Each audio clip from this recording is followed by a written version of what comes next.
Hello, this is me Mohammad Saqib Khan. तो आज की इस वीडियो में हम बनाएंगे पर्सनल प्रोडक्टिविटी ट्रैकर। अब ये क्या चीज़ है? वैसे ये इतना सिंपल है, लेकिन इसमें एक अच्छी चीज़ ये है कि इसमें हर एक चीज़ अपने टास्क को मैं चार्ट के फॉर्म में दिखा सकता हूँ। अब ये कैसे? देखो, मैं जल्दी से ज़्यादा बात है किए बगैर मैं जल्दी से डेमो दिखाता हूँ। अब मैं इधर आवर्स स्पेंड अपनी मर्जी से आवर्स भी ऐड कर सकता हूं। मैंने 2 आवर्स कर दिया, टास्क पर क्लिक कर दिया। अब देखो इधर आपको एक डॉट दिख रहा है, वैसे इसको मैं अपनी मर्जी से चेंज भी कर सकता हूँ। अब अगर मैं इधर लिख दूँ टास्क 2 और मैं इधर आवर्स स्पेंड को लिख दूँ 3 या मैं इसको लिख दूँ 1, तो अब देखो ये लाइन बन गया। फिर अगर मैं लिख दूँ टास्क 3 और इधर मैं लिख दूँ के आवर्स 4 और मैंने टास्क कुछ इस तरह से बन गया। इसी तरह से टास्क 4 और मैं इधर आवर्स को लिख दूँ -2 इस तरह से। अब मैंने इसको वैसे -2 नहीं देना, ये मैंने अभी ले दिया और इसी के काउंटर को मैंने वो नहीं किया, 0 से पीछे या 0 तक मैंने इसमें लिमिटेशन नहीं लगाई। बाकी आप इसको सेट कर सकते हैं। बस मैंने सिर्फ ये दिखाना है कि हम कैसे अपने प्रोजेक्ट के अंदर चार्ट को इंटीग्रेट कर सकते हैं, इनिशियलाइज कर सकते हैं। इसी प्रोजेक्ट का यही मकसद है कि चार्ट को यूज़ करना अपनी मर्जी से, अपने उंगलियों पर नचाना। मतलब कि चार्ट को कैसे यूज़ करेंगे इसके अंदर। अब देखो ये तो हमें लाइंस में दिख रहा है, अपनी मर्जी से इसको मैं चेंज कर सकता हूँ, लाइक इस तरह से। सही है। तो अब देखो ये बार्स में दिख रहा है और इसमें अच्छी बात ये है कि जब मैं इस बार पर होवर करता हूँ तो देखो इधर मुझे दिख रहा है टास्क नंबर 3 इसका नाम है। और अब मैंने इस पर क्लिक कर दिया। देखो इस पर क्लिक करने से ये दिखता है और हाइड हो जाता है आवर स्पेंड। मैं इस बार को हाइड भी कर सकता हूँ। तो इतनी अच्छी चीज़ें इसमें मौजूद है। और आवर्स 3 स्पेंड मतलब कि इधर आवर्स की काउंट भी मुझे बताता है कि कितने आवर्स मैंने इस टास्क पर गुजारे। ये वाला टास्क अपनी मर्जी से मैं एक और चीज़ में भी कन्वर्ट कर सकता हूँ जिसको बोलते हैं पाए। बाकी इस वीडियो में हर एक चीज़ हम डेप्थ में देखेंगे कि इस तरह से हम चार्ट बनाएंगे, इसी चार्ट को यूज़ करेंगे अपनी ऐसी मिनी प्रोजेक्ट के अंदर। तो अभी जाते हो मैं VS कोड की तरफ और एक एक चीज़ को लाइन बाय लाइन अच्छी तरीके से समझते। तो मैंने अपना VS कोड खोल दिया और इसके अंदर मैं आपको दिखाता हूँ कि ये हमारा छोटा सा बहुत ही कम कोड है HTML का। सही है, ये HTML का कोड है, बस एक कंटेनर है और उस कंटेनर के अंदर हेडिंग। वैसे आपको तो पता ही होगा, अगर आपने मेरी पहली की वीडियो देखी है जिसमें मैंने और प्रोजेक्ट्स बनाए थे, उसके अंदर भी मैं ज़्यादा डिज़ाइन पर फोकस नहीं देता, मैं लॉजिक पर ज़्यादा देता हूँ। क्योंकि लॉजिक बहुत ही ज़रूरी चीज़ है। डिज़ाइन भी ज़रूरी है, लेकिन डिज़ाइन लॉजिक थोड़ा वो होता है कि लोगों को डिफिकल्ट लगता है, तो इसलिए मैं लॉजिक पर ज़्यादा फोकस देता हूँ। अब इधर देखिए, इधर एक फॉर्म है हमारे पास और इसी फॉर्म के अंदर 2 इनपुट्स है जो कि आपको दिख रहे थे। पहले एक टास्क के लिए था और दूसरा आवर के लिए था, मतलब कि आवर्स ऐड कर सकते थे। फिर इसी तरह से एक बटन है, इसमें हम क्या करेंगे, सबमिट मैंने टाइप यूज़ किया है और इसी पर हम लगाएंगे फिर एक इवेंट और इसको सबमिट करेंगे। आपने जब भी चार्ट का यूज़ करना है ना, जब भी आपको चार्ट का यूज़ करना हो तो आपने कैनवस का टैग ज़रूर यूज़ करना है। सही है, कैनवस टैग ज़रूर यूज़ करना है क्योंकि कैनवस के अंदर ही हम अपना चार्ट दिखाएंगे। कैनवस बनाएगा एक खाली सा बॉक्स, एक खाली जगह, और उधर ही अपने चार्ट को हम दिखाएंगे। बाकी इसका जो CSS है वो भी दिखाता हूँ, काफ़ी सिंपल है। मैं सिर्फ दिखाता हूँ, आप खुद से फिर कर लेंगे, मुझे पता है ये तो सिंपल है। अब ये कंटेनर को हमने स्टाइलिंग वगैरह दी है, विद बैकग्राउंड पैडिंग और border radius box shadow border. सही है। फिर H1 को और फिर फॉर्म को इसी तरह से इनपुट। इतना छोटा सा CSS को तो आप खुद कर लेंगे, ज़रूर करेंगे ही करेंगे। देखो कितना छोटा है, बहुत ही कम CSS है। बस जो हमारा मेन काम है वो जावास्क्रिप्ट के साथ है और कैसे करेंगे वो सब अभी इसके अंदर देखेंगे। लेकिन चार्ट पर जाने से पहले आपने क्या करना है, इधर आना है और इधर आपने सर्च करना है इसी के अंदर chart.js।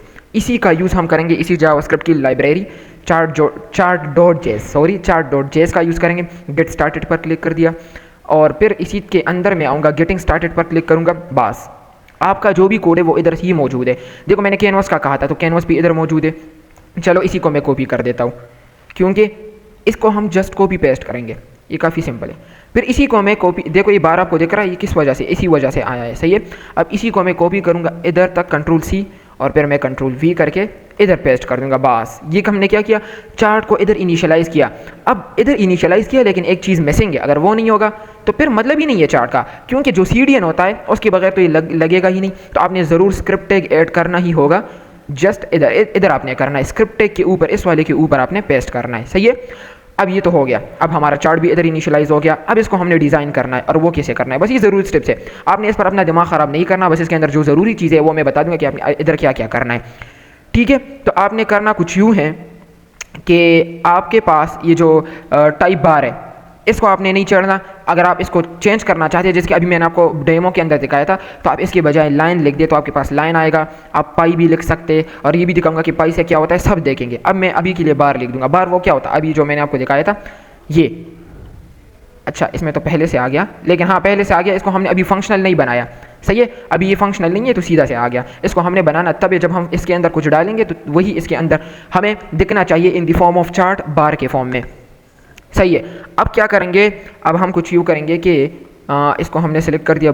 ठीक है। माय चार्ट इधर ID है, आपकी ID इसमें ज़रूर आपको ये भी पता होना चाहिए कि इधर आपने जो ID डाली है वो ID इसमें भी होनी चाहिए। ठीक है। तभी आप फिर ये चार्ट यूज़ कर पाएंगे इस पर, इस कैनवस पर, और कैनवस की वजह से ही हमें ये बार दिख रहा है, ये वाला।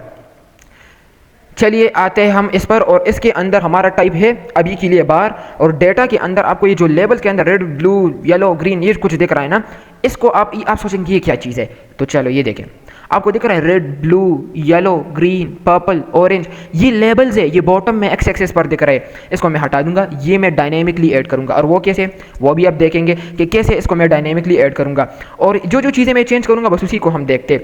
अब इधर मैं क्या करूंगा, इधर आपको दिख रहा है हैश ऑफ वर्ड्स, ये इधर मौजूद है हैश ऑफ वर्ड्स, ये इधर देखिए, इस पर मैं क्लिक भी कर सकता हूँ। इसको मैं लिखूंगा hours spent, HOUR hours spent. अब मैंने ये क्यों लिख दिया, क्योंकि हमारा ये जो भी प्रोजेक्ट है वो पर्सनल प्रोडक्टिविटी ट्रैकर इस पर बेस्ड है, तो इसके अंदर टास्क होगा और उसकी बेस पर आवर्स होंगे, तो इसलिए मैंने आवर्स को इधर ऐड कर दिया। ठीक है, अब ये भी हो गया। अब इसके नीचे आपको दिख रहा होगा ये नंबर्स, ये असल में लेबल्स के लिए होते हैं और इसका काफ़ी ज़रूरी काम है। चलो अभी तो नहीं दिखा सकता क्योंकि अभी वो मैंने हटा दिया। वो बार, जब हम बार ऐड करेंगे ना, वो ग्राफ चार्ट ऐड होगा, तो तब आपको पता चल जाएगा कि इसका क्या काम है, और मैं दिखा दूंगा कि इसका क्या काम है। बस इसको अभी के लिए आपने क्या करना है, इग्नोर कर दे, अभी के लिए कर दे, बाकी मैं बताता हूँ जब हम चार्ट बनाएंगे अच्छी तरह से। अच्छा, चार्ट को मैं अपनी मर्जी से कलर भी देना चाहता हूँ तो मैं इधर कलर्स भी दे सकता हूँ। तो चलो अपना कोड स्टार्ट कर दिया, मैंने बैकग्राउंड लिख दिया और कलर लिख दूंगा, अब जो भी लिखे। लेकिन हमारा ये जो वेबसाइट है इसका मेन जो कलर है वो सियान है, तो मैं इधर सियान लिख दूंगा, सियान कलर का यूज़ कर लेंगे। और फिर साथ ही साथ में मैं बॉर्डर भी इस पर यूज़ कर सकता हूँ, कॉमा लगा के मैं इधर लिख दूंगा बॉर्डर, और विड्थ लिख दूंगा। बॉर्डर का विड्थ कितना होगा, बॉर्डर का विड्थ चलो मैं 2 दे देता। अच्छा, बॉर्डर का विड्थ मैं 2 दूंगा, लेकिन न्यूमेरिक फॉर्म है, ठीक है। बॉर्डर का 2 विड्थ दे दिया, सही है, सिर्फ 2 लिख दे। इसकी एक प्रॉपर्टी होती है, इसके अंदर ये हम लिख सकते हैं, ये प्रॉपर्टी कोई मसला नहीं होगा, आप लिख सकते हैं, इसी के अंदर ही होती है और इसी की प्रॉपर्टी है। और चार्ट के लिए हम इसको अगर लिख दे तो मसला नहीं आएगा, ठीक है। अब इसके बाद हमारा चार्ट जो होगा वो छोटे स्क्रीन के लिए भी अच्छा होना चाहिए। जब मैं इसको लोड करता हूँ, अच्छा ये लोड हो रहा है, पता नहीं कि क्यों लोड हो रहा है, मैंने कोई गलती की है इसमें शायद। चलिए देखता हूँ कि मैंने क्या गलती की है। बैकग्राउंड कलर बॉर्डर विड्थ, अच्छा आ गया, मुझे लगा कि मैंने गलती की है। तो हम चाहते हैं कि छोटी स्क्रीन पर जब हम स्क्रीन को छोटा करेंगे तो उसके मुताबिक हमारा चार्ट भी होना चाहिए ना, रिस्पॉन्सिव।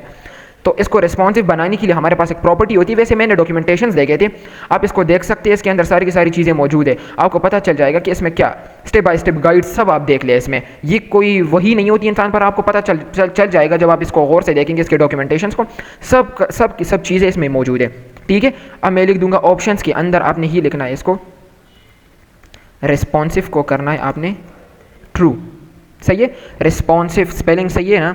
अच्छा, रिस्पॉन्सिव को ट्रू कर दिया, और फिर आपने स्केल, जो हमारे पास स्केल्स है उसको आपने इसी तरह ही बिगिन एट 0 ही रखना है, ठीक है। 0 से ही हमारा स्केल, मतलब कि जो भी ग्राफ होगा वो स्टार्ट होगा, इसको हमने बस इसको नहीं चढ़ना। आपको जो जो चीज़ें मैंने बताई है बस उसको दिमाग में रखें। बाकी इधर हमारे पास जो भी वो होगा, बैकग्राउंड कलर हमने रख दिया, बैकग्राउंड कलर सियान रख दिया, और जो हमारे पास बॉर्डर विड्थ है वो ये है। अच्छा, बॉर्डर विड्थ तो रख दिया, लेकिन मैंने बॉर्डर कलर नहीं, चलो बॉर्डर कलर भी लगा देता हूँ, क्योंकि बॉर्डर विड्थ रखने से कुछ नहीं होगा जब तक मैं बॉर्डर कलर ना लगाऊँ। तो बॉर्डर कलर में सियान, अच्छा एक मिनट, मैंने सियान इधर भी लिख दिया उधर भी लिख दिया, नहीं इसको मैं इधर नहीं, इसको मैं RGB करके 0 0 0 एक तरीका बताता हूँ अगर ये काम हाँ देखो कर गया, ठीक है। अब मैं इसको अपनी मर्ज़ी से कलर चेंज कर सकता हूँ, इस तरफ आऊँगा और इसमें अपनी मर्ज़ी से मैं वैल्यूज़ को चेंज कर सकता हूँ, लाइक चलो मैं इसको बना दूँगा 0, चेक करता हूँ कि इससे 250 जब ब्लू और ग्रीन की कम्बिनेशन से हमारे पास शायद सियान, हाँ देखो बन गया, blue green red green blue. अच्छा, ग्रीन एंड ब्लू की कम्बिनेशन से बनता है सियान, और इसकी ओपेसिटी को हम थोड़ा कम कर देंगे, 0.60 होगा। और इधर AB लिखा है अल्फ़ा, आपको इसके बारे में अगर पता नहीं है तो मैंने इस पर वीडियोस बनाई है, उसमें देख सकते हैं, CSS के अंदर सारी चीज़ें मैंने बताई है, ठीक है। ये हो गया हमारे पास जो बेसिक काम था वो तो हो गया। अब क्या करते हैं, बस काफ़ी सिंपल काम है, आपने जस्ट उन इनपुट्स को जो हमने इधर बनाए हैं इसको सेलेक्ट करना है, बस इतना काम है, और छोटा सा काम, और ये आपने बार बार किया होगा, आई होप आपको ये पता होगा। इसमें हम फॉर्म को हैंडल करेंगे, तो चलो मैं लिखता हूँ ओके, डॉक्यूमेंट नहीं ना, ये नहीं चाहिए, document dot get element by ID, मैंने उधर ID दी थी, उसका नाम था data, I think data flow, हाँ डेटा फॉर्म था, इसको मैं इधर लिख देता हूँ। और इधर लिखने के बाद मैं इस पर एक इवेंट लगाऊंगा, ऐड इवेंट लिसनर। कौन सा इवेंट लगाऊंगा, सबमिट वाला इवेंट लगाऊंगा, आपको सबमिट इवेंट के बारे में तो पता होना चाहिए ना। अब इसके साथ साथ मैं इधर एक पैरामीटर लिख दूंगा ताकि मेरे पास एक ऑब्जेक्ट आ जाए। अब मैं इधर क्या करूँगा, हमारे पास आपको पता है कि जब भी हम सबमिट इवेंट लगाते हैं तो वो सीधा नहीं चलता, सीधा पेज लोड होता है, तो वो इवेंट आपको दिखता है कि काम नहीं करता। असल में उसका जो डिफ़ॉल्ट एक्शन है उसको हमने प्रिवेंट करना है। तो ई डॉट प्रिवेंट डिफ़ॉल्ट, इसके बारे में आपको पता होना चाहिए। अगर पता नहीं है तो मुझे बता दे कमेंट में, मैं इस पर वीडियो बना दूंगा। अभी अगर इसमें बातें अभी से स्टार्ट करेंगे तो टाइम लग जाएगा, ठीक है। अभी क्या करते हैं, इसके बाद हम जाते हैं अपने टास्क। ओके, मैं थोड़ा सा इसको जूम करता हूँ अगर सही तरह से नहीं दिखता। मैं अब जाता हूँ इधर और अपने टास्क को भी ले लूँगा। Document dot get element by ID ही ठीक होगा, ठीक है। मैंने उसमें आईडी लगाई थी टास्क नाम से, और उसकी वैल्यू भी मैं ले लूँगा, ठीक है। अब देखता हूँ कि क्या मैंने सच में लगाई थी। हाँ, टास्क और आवर्स है ये दो, दूसरा। बस इसी को जिस तरह टास्क को कर लिया उसी तरह इसको भी सिलेक्ट करूँगा। तो मैं क्या करूँगा, इसको सीधा कॉपी पेस्ट और इधर टास्क और इधर आवर्स, ठीक है। आवर्स एक से ज़्यादा हो सकते, टास्क भी हो सकते, बस मैंने इसको इधर लिख दिया और अब मैं क्या करता हूँ, आवर्स लिख दूंगा, ठीक है। इसकी भी मैंने वैल्यू लिखनी है, बस इधर ही वैल्यू सिलेक्शन के टाइम लेनी है।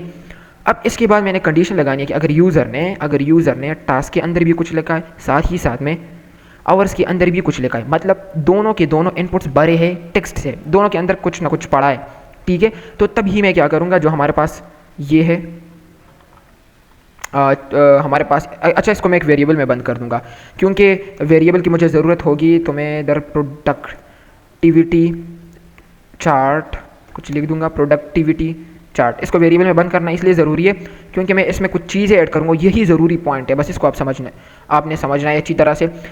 अच्छा, इसके अंदर मैंने आपको एक चीज़ बताया था, मैंने एक चीज़ बताया था कि हमारे पास ये जो लेबल्स है इसमें हम डायनेमिकली चीज़ें ऐड करेंगे। लेबल्स क्या थी, आपको जो बॉटम में दिख रहे थे इधर, अभी तो नहीं है लेकिन बॉटम में कुछ आपको रेड ग्रीन ब्लू दिख रहा था। अब मैं बॉटम में क्या ऐड करूँगा, जो मैं टास्क में डालूंगा तो वही चीज़ मुझे लेबल में दिखना चाहिए। अब देखें, खैर पता चल जाएगा जब मैं इधर लिखूँगा लेबल, और लेबल के अंदर, लेबल तो एक एरे था ना, एक मिनट, लेबल एक एरे ही है, हाँ लेबल्स है, इट्स लेबल्स नॉट लेबल, ये लेबल्स है। अब मैं क्या करूँगा, इसी लेबल्स मैं पुश करूँगा, क्या पुश करूँगा, वो चीज़ पुश करूँगा जो मैंने टास्क इनपुट फील्ड के अंदर लिखा है।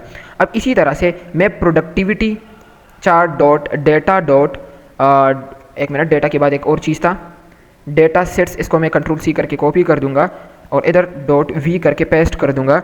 अब इसी के अंदर एक इंडेक्स पर मुझे देखना है, इसी के अंदर जीरोथ इंडेक्स पर ऑब्जेक्ट है, एरे ऑफ ऑब्जेक्ट है ना, तो एरे ऑफ ऑब्जेक्ट के जीरोथ इंडेक्स पर एक ऑब्जेक्ट है, इस एरे की जीरोथ इंडेक्स पर एक ऑब्जेक्ट है। अब इसी ऑब्जेक्ट के अंदर हमारे पास एक और की है जिसका नाम है डेटा, और वो खुद भी एक एरे है। इसको अभी मैंने एम्प्टी कर दिया और मैंने आपको कहा था कि इसकी मैं मतलब बताऊंगा और अभी इसका मतलब आपको पता चल जाएगा। देखो, इसके अंदर मैं क्या करूँगा, मैं पुश करूँगा, इसके अंदर मैं पुश करूँगा, क्या पुश करूँगा, इसके अंदर मैं डालूँगा आवर्स। अब देखो आवर्स मैंने क्यों डाल दिए, इसका इतना अच्छा फ़ायदा होगा ना, हमें इतना अच्छा फ़ायदा होगा, जब भी हम बार के ऊपर होवर करते तो ऊपर होवर करने से जो आवर्स हमें दिखते हैं वो असल में इसी वजह से दिखते। इसके अंदर हम आवर्स को ऐड करेंगे, अभी दिखाता हूँ। चलो इतना काम हो गया, और इसके बाद देखते हैं कि जब भी हमारे इस बटन पर क्लिक हो, इस वाले बटन पर क्लिक हो ऐड टास्क पर, तो हर बार जब भी बटन पर क्लिक हो और हमने कोई भी टास्क और अवर इनपुट फील्ड के अंदर डाला है, यानी ये कंडीशन भी ट्रू हो और हम बटन पर भी क्लिक करें सबमिट पर ऐड टास्क पर, तो हमने प्रोडक्टिविटी चार्ट को अपडेट करना है, हर बार क्लिक से अपडेट करना है, क्योंकि हमें वो पुराना तो नहीं चाहिए, हर बार अपडेट होगा तो अपडेटेड चार्ट चाहिए। तो आपने बस ये मेथड भी याद रखना है, अपडेट, ठीक है। हर बार जब भी ये फंक्शन चलेगा, कब चलेगा, जब हम बटन पर क्लिक करेंगे और ये कंडीशन जब ट्रू हो, पहले बटन पर क्लिक होगा फिर ये कंडीशन चेक किया जाएगा, तो दोनों काम अगर सक्सेसफुली हो जाए तो हमारा प्रोडक्टिविटी चार्ट अपडेट होगा। प्रोडक्टिविटी चार्ट अपडेट का मेथड का मतलब ये है कि जब बटन पर क्लिक करेंगे तो चार्ट हमें अपडेट होते दिखेगा। अब देखते थोड़ा रिलोड होगा, स्लो होगा, ठीक है, देखता हूँ कि इतना ज़्यादा रिलोड तो ना हो। अच्छा आ गया।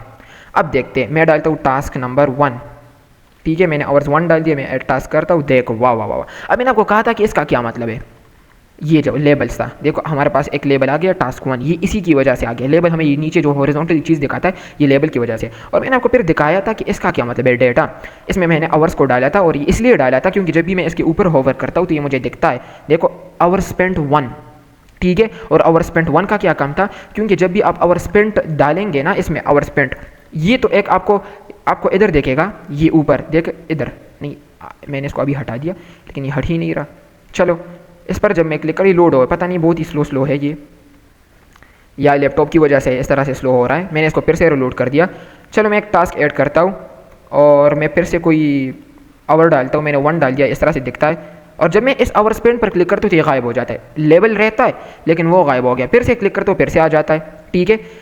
तो ये था हमारा सिंपल सा ये चीज़। अब मैं क्या कर सकता हूँ, इसके अंदर पाई भी डाल सकता हूँ। पाई डालने से क्या होगा कि मुझे कुछ इस तरह से दिखेगा, यानी देखो कितना बड़ा हो गया। इसको मैं जूम आउट करता हूँ। अब मैं इसके अंदर डालता हूँ टास्क 1 या चलो टास्क 1 ही डालता हूँ, और आवर्स मैंने डाल दिए 1। अब देखो इस तरह से बन गया। मैंने इसके अंदर टास्क 2 डाल दिया और इसके अंदर मैंने आवर डाल दिया 2। मैंने इस पर ऐड टास्क कर दिया तो इस तरह से बन गया। तो टास्क 2 इतना है, टास्क 1 छोटा सा है। अब आप सोचेंगे कि जब मैं ऐड टास्क पर क्लिक कर रहा था फिर से आ गया, फिर से आ गया, फिर से आ गया, फिर से आ गया, लेकिन काफ़ी ज़्यादा अजीब है। मतलब कि देखो एक एक को अपनी मर्ज़ी से मैं हाइड भी कर सकता हूँ, एक एक को, ठीक है, अपनी मर्ज़ी से मैं इसको हाइड भी कर सकता हूँ। अब आप सोचेंगे कि इनपुट खाली ही नहीं होता, तो जब भी हम ऐड टास्क पर क्लिक करें तो हमारा इनपुट फील्ड खाली होना चाहिए, खाली होना चाहिए, सही है। तो मैं फिर से करूँगा document dot get element by ID करके हमारे पास जो टास्क था उसकी जो भी वैल्यू है उसको ऐड टास्क पर जब भी क्लिक हो तो उसको खाली कर दो। मतलब कि हर बार तो वही नहीं दिखना चाहिए ना, वो चीज़ एक ही चीज़ नहीं दिखना चाहिए बार बार, कितना अजीब लगता है। तो चलो ये हमारा बन गया एक मिनी सा प्रोजेक्ट, पर्सनल प्रोडक्टिविटी ट्रैकर। और इसके अंदर मैं फिर से बार लगा दूंगा, वो अच्छा लगता है, वो भी अच्छा लगता है, ये भी अच्छा लगता है, लेकिन चलो ये ठीक है। बाकी अगर जो भी क्वेश्चन हो, जो भी मसला हो, जहाँ पर आपको समझ नहीं आया हो तो कमेंट में पूछ सकते हैं। अभी के लिए इस वीडियो में बस इतना ही। अच्छा, अगर आपने मेरा चैनल सब्सक्राइब नहीं किया, वीडियो को लाइक नहीं किया तो वीडियो को भी लाइक करें, चैनल को भी सब्सक्राइब कर दे। बाकी अभी के लिए इस वीडियो में बस इतना ही, मिलते हैं नेक्स्ट वीडियो में। आपका बहुत बहुत शुक्रिया।